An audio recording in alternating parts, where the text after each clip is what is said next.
Welcome to waves media Telugu. ఆడవాళ్లంతా తాగుబోతులు అంటూ మహిళలను కించపరిచేలా వ్యాఖ్యలు చేసిన మాజీ ఎమ్మెల్యే బొల్లా బ్రహ్మనాయుడిపై తెలుగు మహిళలు, జనసేన వీర మహిళలు, బీజేపీ మహిళా మోర్చా నాయకులు, మహిళా సంఘాలు కన్నెర్ర చేశారు. ఈ మేరకు బొల్లా బ్రహ్మనాయుడిపై కేసు నమోదు చేసి చర్యలు తీసుకోవాలని పోలీసులకు ఫిర్యాదు చేశారు. వినుకొండ స్తూపం సెంటర్లో మానవహారంగా ఏర్పడి తెలుగు మహిళలు, మహిళా సంఘాల ప్రతినిధులు నిరసన వ్యక్తం చేశారు. బొల్లా బ్రహ్మనాయుడు ఫ్లెక్సీకి చెప్పుల దండ వేశారు. అనంతరం స్తూపం సెంటర్ నుంచి పట్టణ పోలీస్ స్టేషన్ వరకు భారీ ప్రదర్శన నిర్వహించారు. బొల్లా బ్రహ్మనాయుడుకు వ్యతిరేకంగా ప్లకార్డులు ప్రదర్శించి పెద్ద ఎత్తున నినదించారు. మహిళల గురించి అనుచిత వ్యాఖ్యలు చేసిన బొల్లాను కఠినంగా శిక్షించాలని డిమాండ్ చేస్తూ వినుకొండ పట్టణ పోలీస్ స్టేషన్ ఇన్స్పెక్టర్ ప్రభాకర్కు తెలుగు మహిళలు, మహిళా సంఘ నాయకులు ఫిర్యాదులు చేశారు.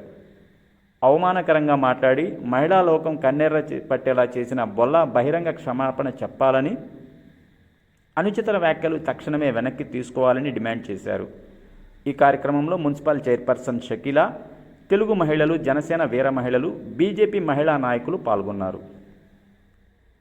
కూడా ప్రత్యేకమైన గౌరవ సాంప్రదాయాలకి ప్రతీకలుగా వాళ్ళు మొత్తం చూస్తారు. అటువంటి భారతదేశంలో పుట్టిన మహిళల పట్ల అనుచిత వ్యాఖ్యలు చేసిన మాజీ ఎమ్మెల్యే బొల్లా బ్రహ్మనాయుడు గారు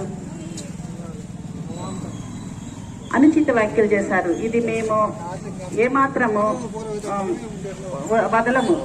ఎందుకంటే ఇంత దారుణంగా కొంతకాలంగా బ్రహ్మనాయుడు గారే కాదు, వైసీపీలో ఉన్న వాళ్ళు ఒకప్పుడు గౌరవ సభని కౌరవ సభగా మార్చారు.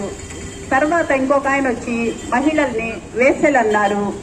ఇప్పుడేమో తాగుబోతులు అంటున్నారు. ఇంతకంటే నీచమైన మాటలు ఇంకా లేవు మహిళలను అనడానికి. ఇటువంటి అనుచిత వ్యాఖ్యలు చేయడం మేమెంత మాత్రం సహించలేము. ఏం తాగుబోతులం అయ్యాము? ఎవరిని చూసి ఏమనుకుంటున్నారు? తాగుబోతులు అవ్వాలంటే మీరు అడ్డమా మాకు?